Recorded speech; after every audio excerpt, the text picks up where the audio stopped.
Call the roll. Present. Dr. O'Neill? Present. Mr. Heater? Present. Mr. Bales? Barnes Griffin? Mr. Irvin? Present. Mr. Webb? Thank you. Presentation for CHS sports performance.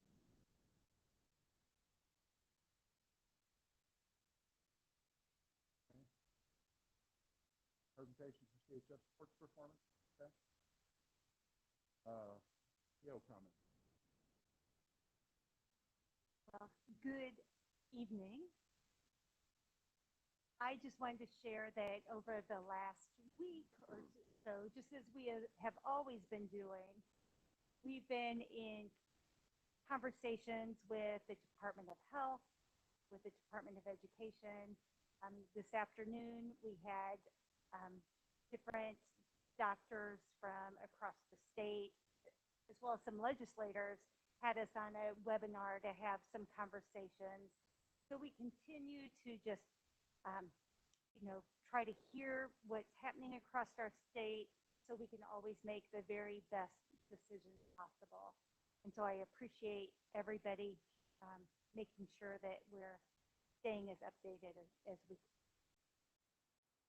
Okay. Today we have registration and heard good news from the schools that we saw that things look good at our school. Anything further? Questions for CES? Okay, we have a number of we have 10 public comments signed up. I presume are any of these non-COVID related comments? Okay. And did everyone receive the letter from the board and CEO this morning? Anybody not receive that?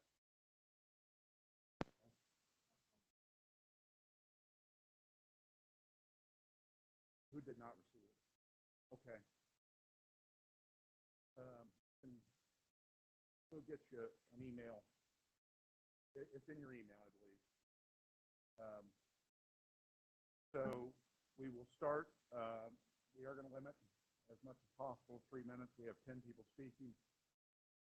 So we'll start with Ari Hurwitz.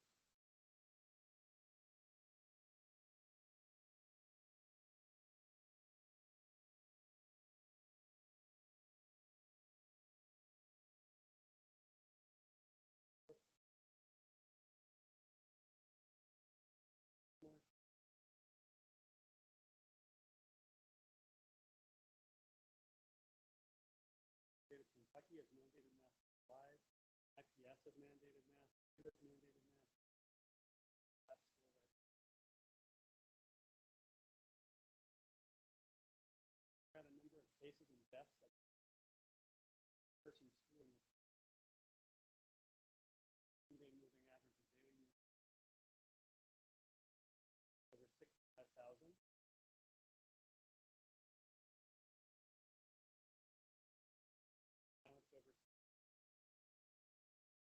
Indiana at the time, daily cases were less than 100.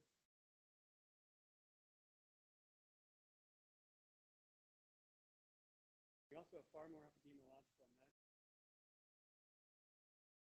We know that the majority of that universal lesson is spread down.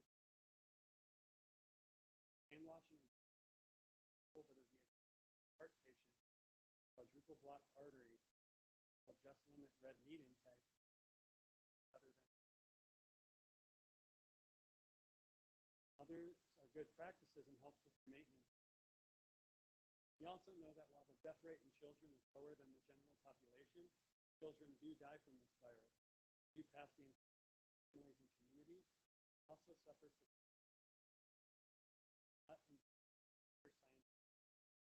viruses are not political. The fact that people have chosen to politicize the virus is not only embarrassing for our country, but dangerous. All of the misinformation and noise spread by groups of people like this not affect the decisions of our leaders. Scientific evidence is the determining factor of action. Educational leaders can then take that course of action and develop ways to best enact it creatively and boldly in this new and different world. Right now, we are wasting time in the face of a moment without this path on. Rather than offering e-learning as an option without a mask, it would seem a far better decision to provide them to anyone who cannot otherwise get them for an e-learning option. This ensures that these children will still receive an education, not be able to endanger the public health of the institution. Providing an opt-out will always gain the far greater numbers than in this case, that will mean lives. We also now know COVID-19 disproportionately affects as well as our lower income.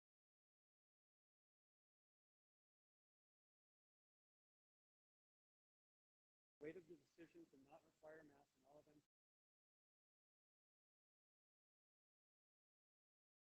The implementation of a mask requirement is daunting.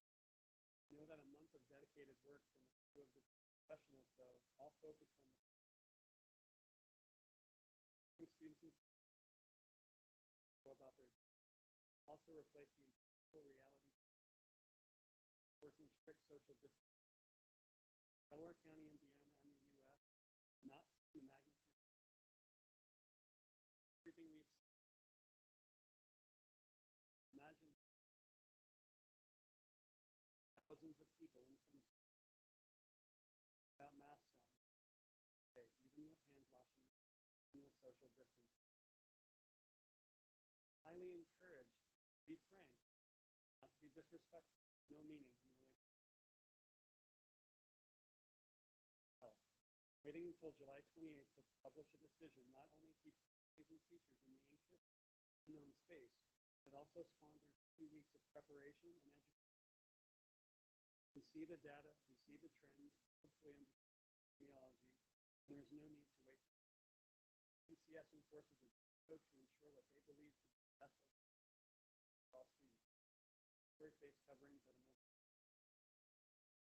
a basic 2020.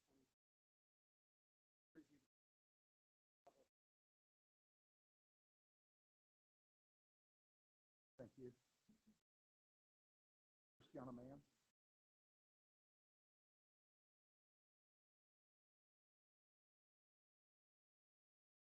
Christiana, educator, faculty member at the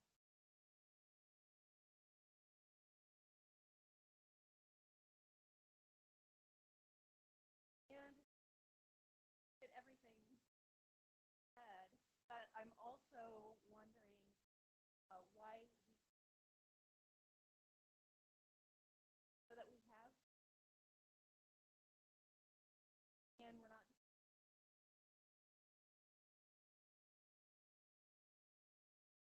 and that I've been working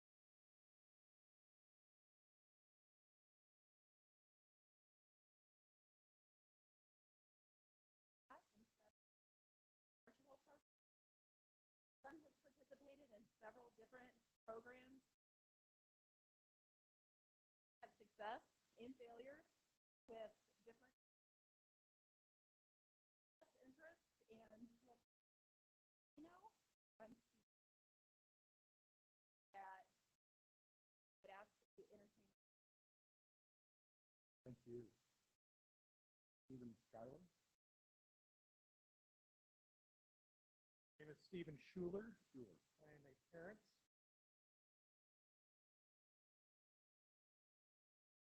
I'm not going to comment. I'm just going to ask questions. I have kids who go to Memphis, enrolled in Memphis. Hands up. Counseling. Out of the room. First of all, I want to commend all of you. I want to ask another question. How many of you chose to wear a mask?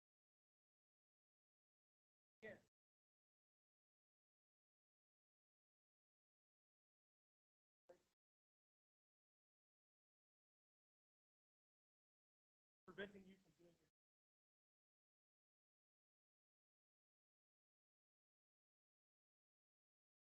preventing anything. Preventing you from doing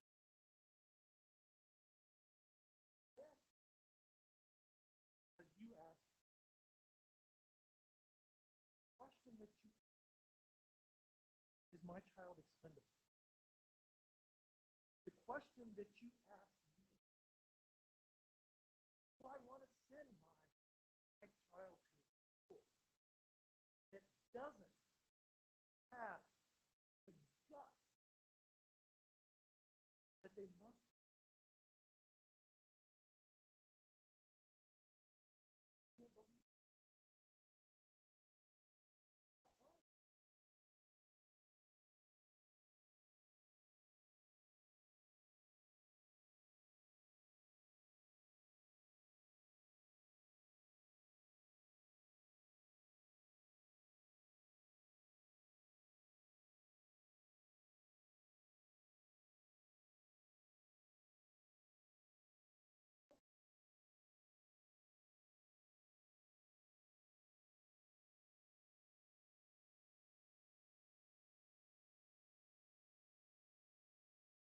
good online.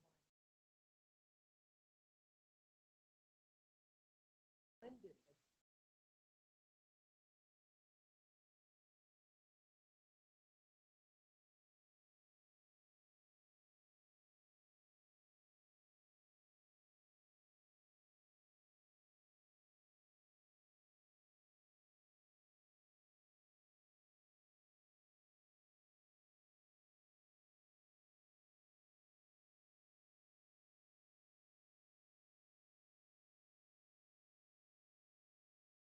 how many of you know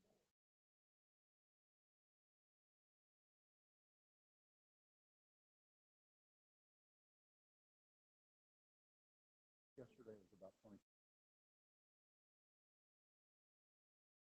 how many of y'all know 50. how many have been inspected?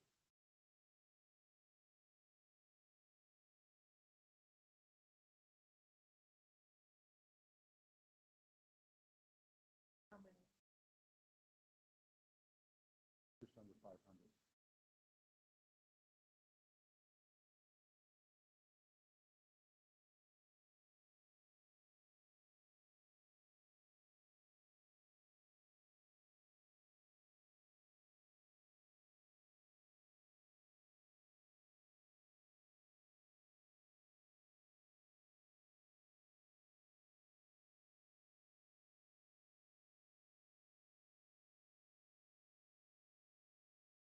But there's sure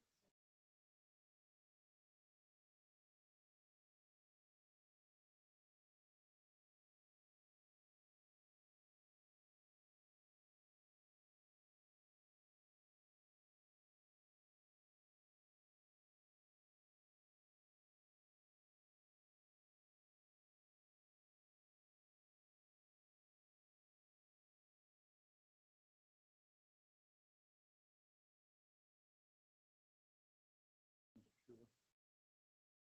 Denise Mahoney.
Robbins? Robbins, I'm sorry.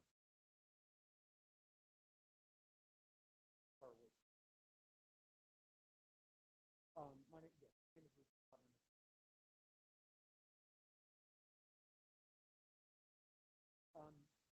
A lot of the points have been eloquent.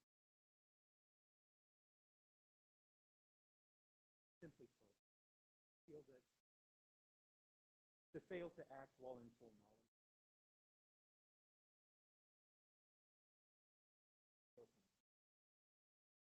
No solution may be,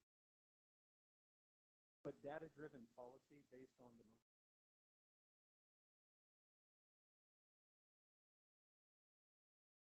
And in this case, facial coverings are relatively, as well as cost effective, don't.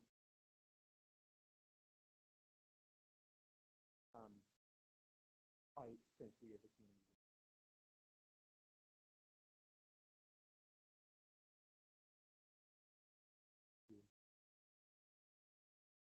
Sarah Williams?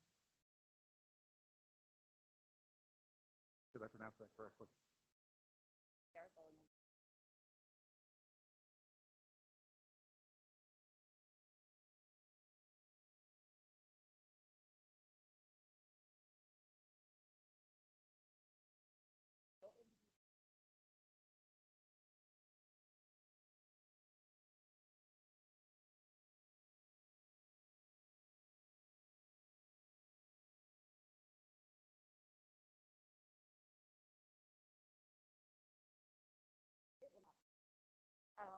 So if we're going to.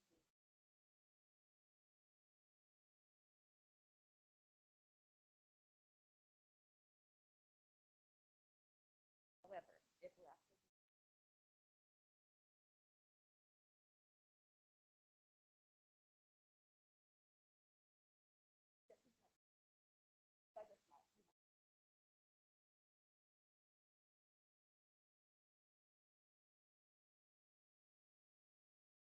How easy it is.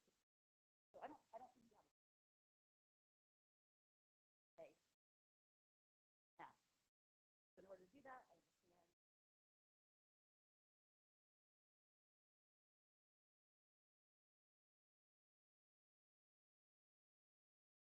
Or a hard, that's a bad day or something like that. So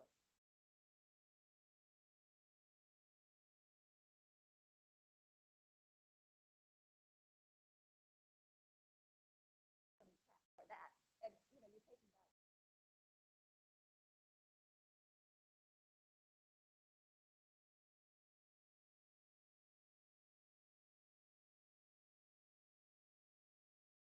But it needs to happen. I also want to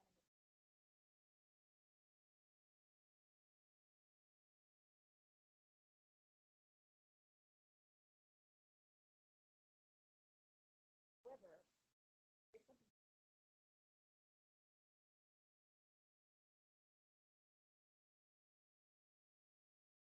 anyway, Hey, very likely would happen. Sarah, that's absolutely going to be acceptable. Okay, that's good to know. That's good to know. Okay, well then I think that kind of sums it up because I figure you have to have a plan for it. So okay, but anyway, yes, we need the mask. I mean, I think that it's irresponsible to say we're going to send our kids back to school and not mandate it.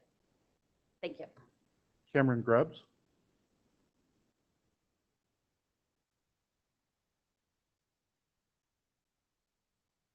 Good evening. Thank you for allowing us to speak. And as I do with all these meetings, I would like to ask that if it's not available, would the MCS consider beginning to record and live stream these meetings? Happening. Because I never see them. Like I checked to look to make sure I wasn't talking wrong. Yeah, but yeah, that's good if we're doing that. That's awesome. You know, my daughter is entering middle school this year, and just as the gentleman pointed out, that we have a choice to wear the mask. I am very disappointed in the board currently because you have a choice to do the right thing. You have a choice because just looking at the data itself, we don't have to go through all the science, but looking at the data between the tests are coming down, the positives are coming up, it's coming back around. We have to be proactive about it. And currently you're asking us to choose between education and health. And I realize the mission statement is education, but you can't have education if it's in an unhealthy environment. I mean, we put kids through does, I know that some schools, I can't say specifically, does MCS do live shooter trainings in their schools? I've not heard it, but I know some schools do that. I was asking, do we do that here or not? Okay, well, then that point's moved. But I think it's coming. A mandate is coming, whether it's by the state or lower county level. There's a mandate coming. I think we have to prepare there and just have that knowledge that that's going to happen. I think that we have a chance to be leaders here for the community and for our students and to have their best interest at heart. I would rather be helpful in creating solutions on how to work around the challenges that come with having students wear masks than having to be creative in how we pay for hospitalizations or be creative about how we work with a shortage of teachers because we don't have enough substitutes. So that's my point. And so I would just really urge you all to consider those things, and I appreciate it. Thank you. Thank you, Cameron. Brad King.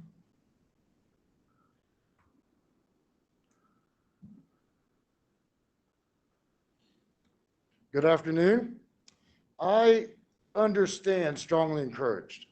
I work in a public facility where it is strongly encouraged to wear masks. And the vast majority of customers and employees do not wear them. Strongly encouraged will not work. It's practiced all over the place and it fails. I did send everyone, the administrators and the board, a letter over the weekend. Mr. Williams replied, and I appreciate your response. I am not going to reiterate that letter here today. I am going to talk to you about your student, my child. He is my only child. He is in your ELP class, and he is hyper aware of the situation we are all in today. He is worried, and he is aware of the conversation that my wife and him and I are having about coming back to school. And he is scared. And I am asking you, now we'll send him back with a mask, but highly encouraged isn't protecting him. You don't wear a mask to protect yourself, you wear it to protect each other. He is scared. He knows the situation. He knows 9-year-olds have a lack of discipline. He knows there's high peer pressure in schools. We know that. I am asking you to prevent a morning fight every day because my child is scared to come back to school. Please. And Thank you, Brad. Aaron Lovell. Did I get that correctly?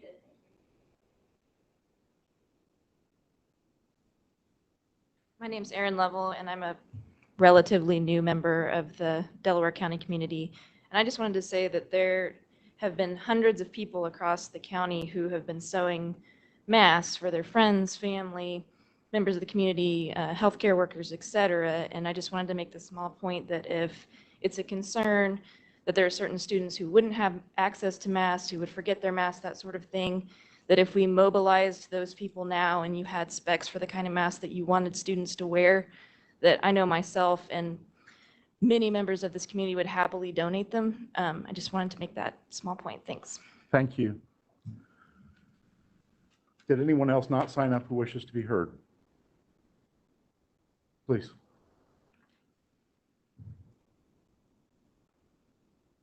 Good evening, Jason Donetti. I have 3 children at Muncie Community Schools. My youngest is about to be a kindergartner, so we're pretty excited about that. Then I have a son entering 8th grade, and my oldest daughter will be a senior. I guess I just want to fall back on the teachable moment. As a parent, we're constantly working through this with our children. And it's really important to think about this as a teachable moment. Because I just think about my daughter who's 4 and who's going to be 5 this month and going to kindergarten. We're constantly having that conversation about the importance of a mask and just talking through this. We're all going through this together, right? And so I just want to reiterate a lot of the important points that have been made tonight. And I want to stand up here in support of those comments and say that I highly recommend that we mandate masks. And I think it's absolutely important that you consider that as we think about returning to school. Thank you. Thank you, Jason. Anyone else who has not been heard?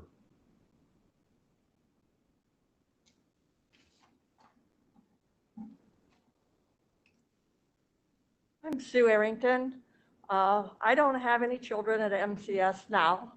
Both of my daughters graduated from MCS, and I'm very proud of the education they got here. They no longer live in Muncie, so I can't speak for them, but I do have a concern for basically the community. I am concerned that community spread is going to be coming back, and I would hate to see us start the school year with optional masks and have an outbreak and then have to close the schools and come back. So I think we could avoid that situation by, from the outset, saying masks are required. I look at the other schools in the county and I see that they also seem to be deciding not to have masks or having optional masks. But I think we're in a different situation. We're the only really urban school in the county. We have a lot of families where the children, maybe their caregivers are their grandparents. That's an area, an age group that's very vulnerable. Now that may happen in the rural schools too, but I know it's happening here in Muncie Community Schools. And I'm concerned at how that not requiring masks could affect not just the students, but their grandparents and their parents. So I guess I'm just going on record in support of making masks mandatory. Oh, one other thing. I know that Ball State has mandatory mask wearing. And now that Muncie Community Schools is, a part of Ball State, I hope you will follow that example. I've heard that Burris is considering making masks mandatory. I don't know if For they've had fourth grade and up. For fourth grade and up. Did they change that? K through 12, okay. When did that change today? Okay. So anyway, I think that's the school that we should be looking at as, maybe our, comparison one rather than some of those that are out in the county. Thank you. Thank you. Anybody else? Yes, ma'am. My name is Sarah Vitale. I'm a community member. I don't have any children, and so I wasn't going to speak. But after Denise spoke, I wanted to say something. I lost a family member as well. My aunt died due to COVID. And I personally know that there's at least one other person in the audience who has lost a family member due to COVID. And I think that it doesn't always feel real until you are faced with FaceTiming somebody in the days and hours before they die. It's an excruciating loss. And it's a horrible sense that if we don't take every measure to prevent more of that from happening, and eventually all of us have somebody we've lost to it, is unthinkable. So thank you for allowing us all to speak today. Thank you. Anyone else wish to be heard that didn't? Yes, ma'am. Hello, everyone. My name is Suha Isaac. I'm a member for the community and I work in the hospital. My kids, they go to Boris, and today they send us the email, like the K to 12, the mandatory to wear the mask. But I want to speak for everyone in the community, all the children. The time of the e-learning was very tough on the children. They had so many depression, so much anxiety. I work in the hospital. There is so many cases of suicidal happened with the student during that period of time, and kids talking about it. They need to go to school. Definitely, they need school. And staying home, doing the e-learning, this is not gonna do anything. They didn't learn anything. They did not interact with others. They did not see their teachers. They are. It's like they jail them in the home. They lock them in the home. It's hard for them. So if they go, they need education and they need to be healthy. You know, if they go in there and they don't have they cannot be safe and healthy. So what the reason? We keep them? We still, how long we will keep them home? How long? Because we have the choice to put them in home or to send them to school. They need the school even if they don't speak up, but they need school with the safety and with the health care, and to wear the mask and be with other kids and with their teachers, with the school environment. And my kids, they will leave the school and then they have a lot of kids friends from my school, so they will interact, they will go to the game together, they will do it. So if we keep some area safe, and how about the other schools? So please, it's not maybe it's not my place to speak, No, that's- but I encourage you not to wear the mask for the rest of the Muncie school. Thank you. Thank you. It is always anyone's place to speak. So, anyone else wish to be heard? Okay. I can speak for myself, summarizing what went out in the communication. When this plan was being developed, the guidance that we were receiving from DOE and other sources was the highly encouraged language. The events of the past 7 days at a minimum have caused, I think, the vast majority of this board and leadership of the school to revisit that. We have, in evaluating a local graduation, I won't name the school, where highly encouraged was the standard, the percentage who actually donned mask at that graduation was less than 10%. So we are, without speaking again for the other board members here this evening, I personally support going to mandatory mask. I think there are going to be, and I think there's, the board has been moving this way for a few days, along with Dr. Kay. She was in extensive discussions today with the State Department of Health. There are, that makes IPS, Burris, East Chicago,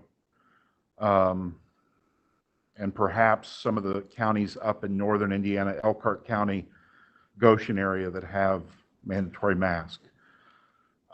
We will have available, one of the things that we've been trying to pull together quickly is an FAQ sheet for the website and to put out with regard to a number of questions that have arisen. And believe me, we are racing to keep up with the events of each day in the same way that all of you are. I agree with what you have said about the science. Candidly, I have struggled with certain of my coworkers on this point, but I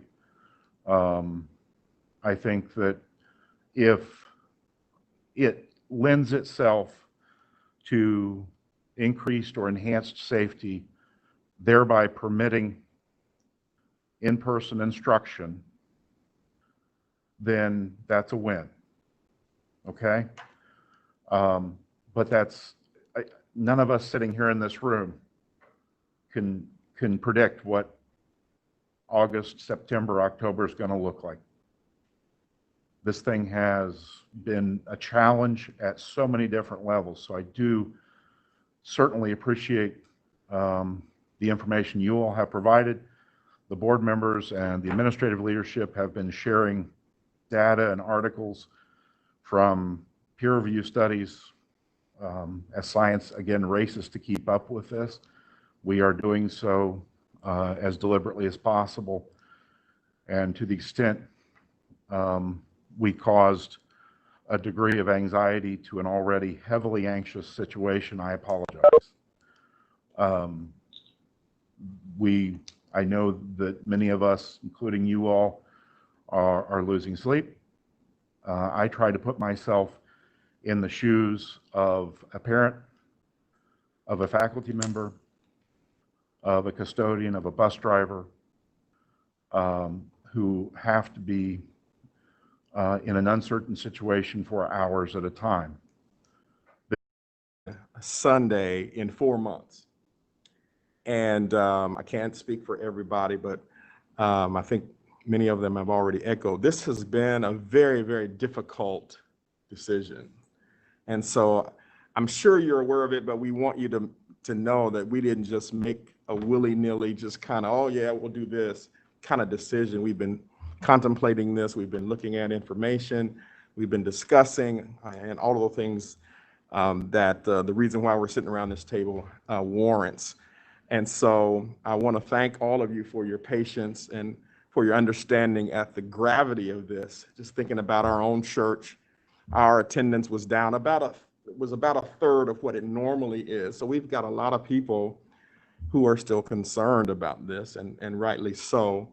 But as I agonized over what to do, ultimately we had to make a decision based upon all the best information that we have. So thank you for your patience, and know that we are sitting around this table attempting to make the best decision that we possibly can.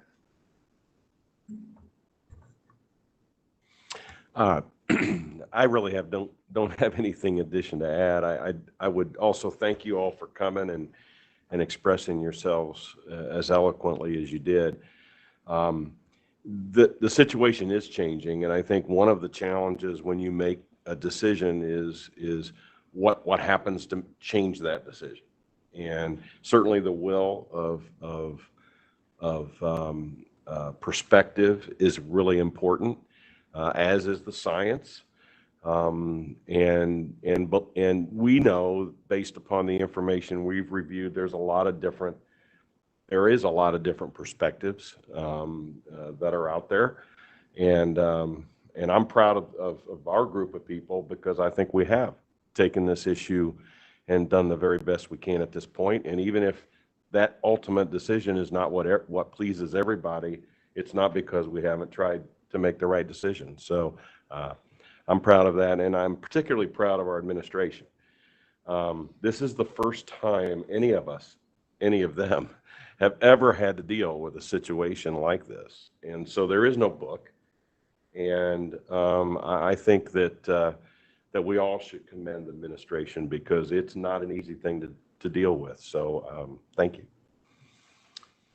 I would ask, finally, and for Mr. Slaybaugh, who's here, the media, and those watching and streaming, that from the board's perspective and the leadership of the MCS's perspective, this issue is not the only one that is presently on our plate, nor is it going, and there are issues that undoubtedly are going to arise over the course of the next weeks and months that will be extraordinarily challenging and involve the safety and health of our faculty, our leaders, our employees, and our children.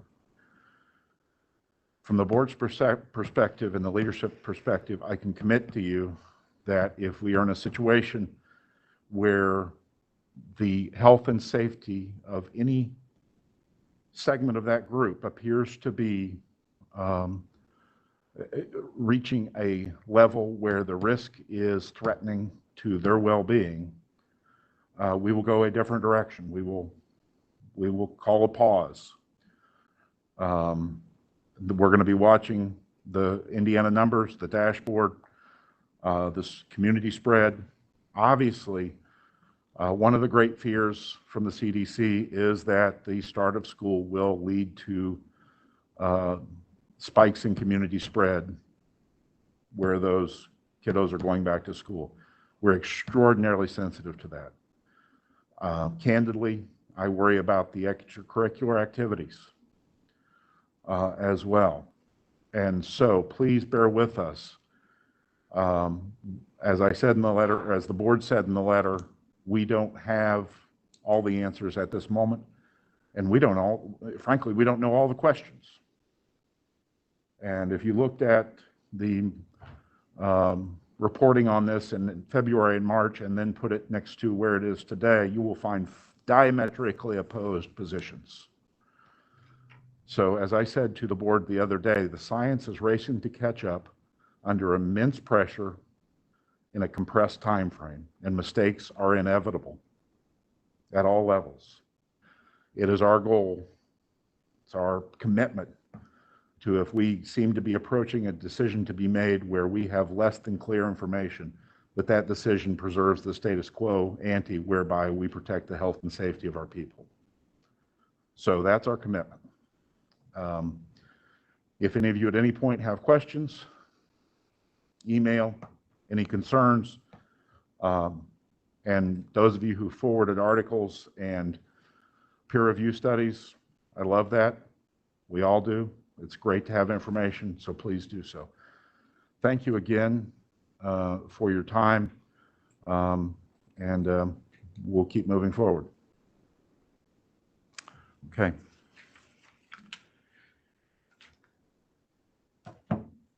We will go to the consent agenda.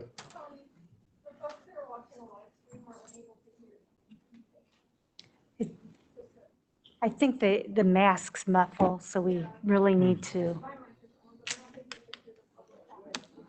Okay.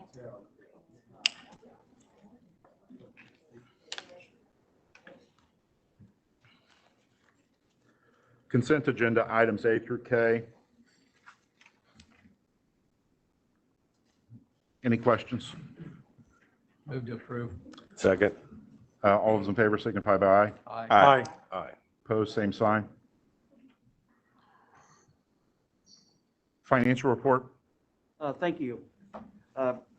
Presented in your board packet is the June financial statement results. Obviously, next month I'll be presenting our budget process for the 2021 year. And last week or 2 weeks ago, we had our 5-year financial look-ahead plan. So our highlights after 6 months that I'm happy to report, we ended June with $25 million of our total checkbook funds in the bank. So that's just slightly below last year at the end of June, but still progressing nicely. Still projecting to be in a surplus position at the end of December of 2020. And obviously, we'll talk much more about the financial look ahead with the budget process on August 11th at that particular board meeting. So at this point, I'll just throw it out there to ask you if you had any other questions on our financial statements at this point. Sorry, excuse me. Any questions concerning the financial report? Move to approve. Second. All those in favor signify by aye. Aye. Opposed, same sign. Keith? Internal controls. Okay. This is our annual internal control document I'd like to present to the school board for State Board of Accounts audit purposes. And this is pretty much almost the same document as a year ago. And this is what we'll follow for our central office as well as at our school level. Any questions? Motion? So moved. Mr. Heaters moved. I'll second. Okay, Mr. O'Neill's seconded. All those in favor signify by aye. Aye. Opposed, same sign. Science adoption, Dr. Reynolds. Yes, I'm asking for the review and approval of the adoption of the middle school science classroom resources. The adoption will include the Indiana Science Initiative, ISI, through Purdue University. The curriculum is a rich hands-on activities aligned with Indiana state standards and the newly revised MCS middle school science maps. Just a little bit of a background, we began review of the maps and resources back in February. Heard about the critical need for our middle school science classrooms through our process checks and realized we needed to do something to help those folks out. So we began reviewing resources and have settled upon the Indiana Science Initiative. And if I could just do a special thank you to Kinley Williams, Ed Choate, Michael Bracken, Erica Collins, and James Foster, who came in this summer to help to review the materials and revise the maps. Okay, any questions for Dr. Reynolds? I'll move approval. Second. Mr. Irvin is seconded. All those in favor signify by aye. Aye. Opposed, same sign. Textbook fees, Dr. Reynolds? Yes, over the course of the last 12 months or so, we've been reviewing the textbook fees and just ensuring that we tied all of those fees back to invoices in hand to make sure that those were accurate. You will find a couple of attachments there. The first attachment is a kindergarten through 8th grade breakdown of resources, and then a high school breakdown of textbook fees, excuse me. Just a few highlights of notes. You will notice that the kindergarten through 2nd grade fees reflect the newly adopted iPads and the reading curriculum, Faunus and Pinnell, so there is an increase there. Middle school and high school fees, that's not by student, of course, because it will vary depending on the schedule that each individual student selects. And again, to help save parents funds, we removed any continued use fees. State statute allows us to charge 15% continued use fees of any textbook, and we've removed those to help parents out and then to really account for some of the new adoptions that we had this year or over the last couple of years. Anybody have any questions regarding the textbook fees? Dr. Reynolds, remind me, do we have a waiver process in the event we do, Yes. right? Yeah. So, folks, it was much more pertinent for folks to fill that out because it was tied to free and reduced lunch eligibility. But now that we're a comprehensive feeding district, folks don't have to do that to receive lunch. So there is a textbook and curricular resource fee waiver application. It's available online on our website, and it's available to all schools now for the registration process as well. That will afford folks that form to waive the fees. Would you ask Andy to do a blast to the parents? Yes, absolutely. I got in my line of sight. So, Dr. Reynolds, do we have any idea? Oh, Do we have any idea how those fees compare to other systems? we are lower than most. And if memory serves me correctly, 15 years ago when I was paying the fees, it doesn't look much different than Right. 15 years ago. So Right. I'm amazed at how low we've kept these costs. Yeah. All right, thanks. Yeah. Mm-hmm. any additional questions? All those, well, let's get a motion. What do So you moved. Second. Moved by Mr. Heater, seconded by Mr. Lowe. All those in favor signify by aye. Aye. Opposed, same sign. Anybody have any dialogue? I know Latasha's probably need to get to that. Keith's going. Media, any media still here? Okay, entertain a motion to adjourn. So moved. Moved and seconded, moved by Dr. O'Neill, seconded by Mr. Lowe. All in favor signify by aye. Aye. Opposed, same sign. We'll be adjourned. Thank you. Mr. Williams, I didn't catch who seconded the sign, or who made the motion for the science adoption. for science adoption. Was it Mr. Love? Mr. Lowe. Wasn't it his name? It is now. I don't remember, that was 3 minutes ago. Thank you all.